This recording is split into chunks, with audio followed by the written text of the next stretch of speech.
This is a historic show. There'll never be another one that is all Virginia because John Fredericks has gone national. And today we are dedicating this show to the 2018 political scene here in the Commonwealth of Virginia, and the Commonwealth is voting for prosperity.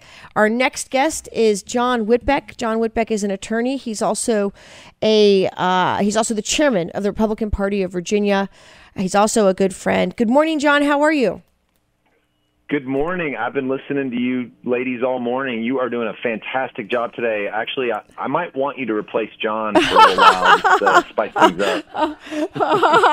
Well, that was the best comment I've heard all day today. No, I'm just kidding. So John, you have traveled all over the state. You've been to every possible congressional district, every county, chairman's committee. You've seen it all. You've done conventions. You've done primaries. You've seen it. You've done it all. So I wanted to kind of, are you feeling this liberty wave taking over? Because I love it. I have a strong, I've liberty is in my heart, and I'm seeing this incredible wave come throughout Virginia, and what a blessing it is to us all, and to see it in the halls of Congress. Well, Martha, you're right. And, one of the things that you and I share, other than, I've heard you say your love of the Commonwealth. I'm with you 100%. It is the most beautiful place on earth. We have the greatest people. It's really 5 different states in one. It's really incredible. And you and I also share strong support for our president. And yes. I know that Virginia didn't go for Trump, and, the alleged blue wave that's coming is supposedly about Trump. But I don't feel that anymore. I feel like our people have turned the corner. I feel like, I know you travel around probably more than I do. Yeah. I feel like our base is strong. Yes. I feel like they're going to show up, and I feel like they absolutely understand what's at stake with, if we lose Congress, they're going to impeach the president. The Democrats will impeach the president. I think Absolutely. Our base knows that. Absolutely. And you're right.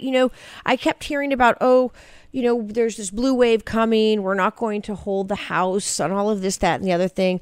But as I travel throughout Virginia, throughout our country, our base, our voters are energized. Why? Because they have more money in their paycheck. There are more jobs, more opportunity. This is a president that has promises made, promises delivered. And voters, more than anything else, they want to know that they have a fighter that's going to fight for them. And they want to know that the promises that they're told are going to be kept. And this president has delivered it time and time again. And so I'm excited to have you on the show because, you know Virginia. Like me, you love Virginia. You went to George Mason University. We have all these common shared connections here in Virginia, and you know how important it is that our voters come out to vote. And I see energized folks that just can't wait to get to the polls. Yeah, I agree. But I will caution though, we've got to really watch Virginia 2, 7, and 10.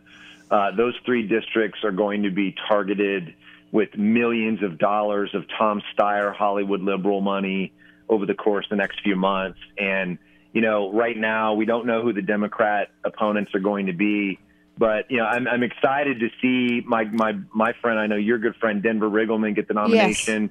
Yes. The Democrats have nominated a massive anti-Semite to run against them. Yeah.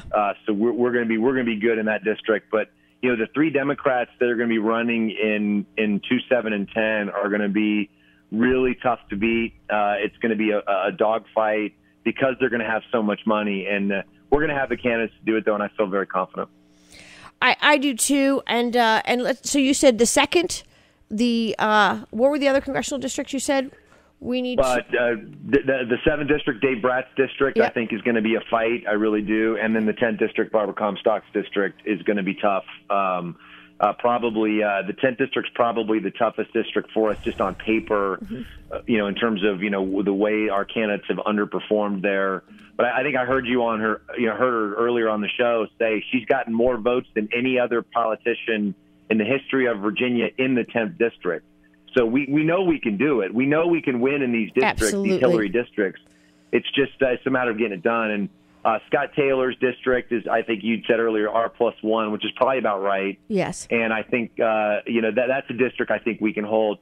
And then Dave's district is one that's just it's an odd district. There's a lot of Republicans that are still kind of bitter about the Cantor thing, yes. and we really got to bring them home. or else we're going to have a far left liberal, posing as a moderate in Congress in 7th District. That's absolutely right. And we've seen this time and time again. And there is so much at stake. There's so much at stake. So I'm with you, John. And what can folks do all across Virginia to volunteer their time, to knock doors, to get the vote out, to engage, to donate? How do they reach you? How do they reach the RPV? What can they do?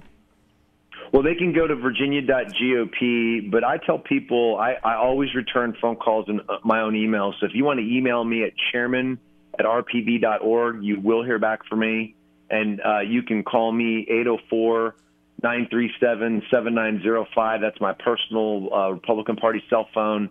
I will send you to the right place to make sure you're helping our candidates. And we need every single Republican, conservative, everybody in the movement to turn out for us in this election. I'm with you. Thank you, my friend.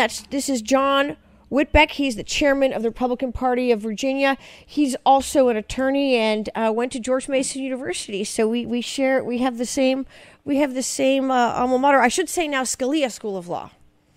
That's right. There we go. Proud to be so. Thank you so much. Thank you, John. Thank you.